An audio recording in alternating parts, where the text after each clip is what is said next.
Hi guys, isang magandang araw po sa ating lahat and welcome back po dito sa aking channel.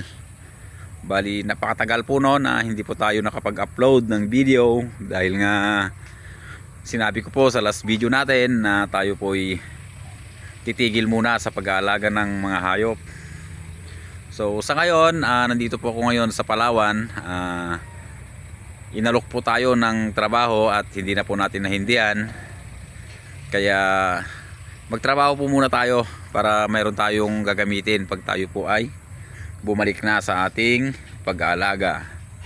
So dyan sa Bandaran, nandyan po yung company na pinapasukan ko, malapit lang.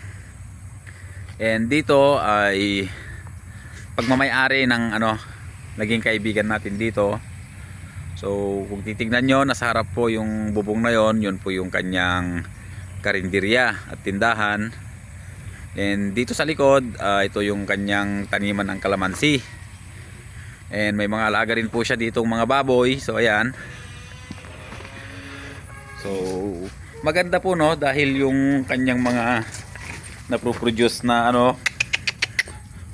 mamong-mamo na sa atin yung aso no. Kasi palagi po tayo dito. Tuwing wala po tayong pasok, dito po tayo umi-standby. Dahil alam nyo naman na talagang malapit po tayo sa mga hayop. So gustong gusto po nating nag-aalaga no. So tingnan nyo, ito po yung anak ng kanyang mga alaga. And ang kagandaan dito mga ka-farmers ay dyan na rin po sa company binibenta yung yung mga kanyang naproproduce. So mura yung baboy dito no. Ito yung mga naunang yung pagdating ko, ito yung mga naunang mga anak ng baboy niya. So ayan, medyo marami-rami rin po siyang inaalagaan. And ang kagandaan dito ay nakasali siya sa isang cooperative. Marunong na rin po siyang mag AI. Siya na rin po yung nagkakapon. So wala na po problema, siya na po lahat dito mga farmers. So ayun simple lang yung setup ng kanyang babuyan, pero kumikita po siya mga farmers.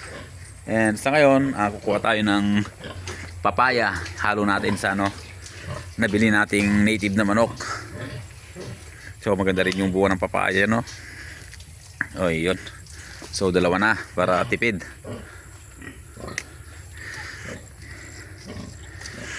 Ayun, dapat kumuha pala ako ng plastic.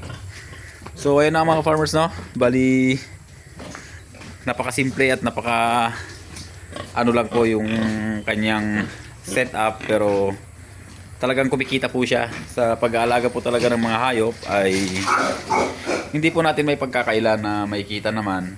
So sipag at tiyaga lang po talaga. Sa ngayon, medyo magtrabaho muna tayo. And pagbalik ay asikasuhin po agad natin yung ating nasimulang farm doon. Sayang naman at na-improve na rin. Bali kakargahan na lang po ulit natin ng mga alaga. So wala naman ang problema sa area. Hopefully hindi naman masira yung mga pabahay natin doon. So ganda rin ang kalamansiyan niya. May patola siya doon. And dito sa kabila may mga nyog. So ayan mga farmers. And ayun, mayroon nga siyang kantina or karinderya, kaya hindi naman siya nagigipit or kinukulang. Actually dati rin siyang driver no sa company na pinapasukan. And dahil nga sa laki rin ng kanyang masyado rin siyang abala, hindi na niya makaya pagsabay ng trabaho tsaka itong farm niya tsaka karinderya. Kaya nag-decide na lang siya na muna mga farmers mag-farming na lang.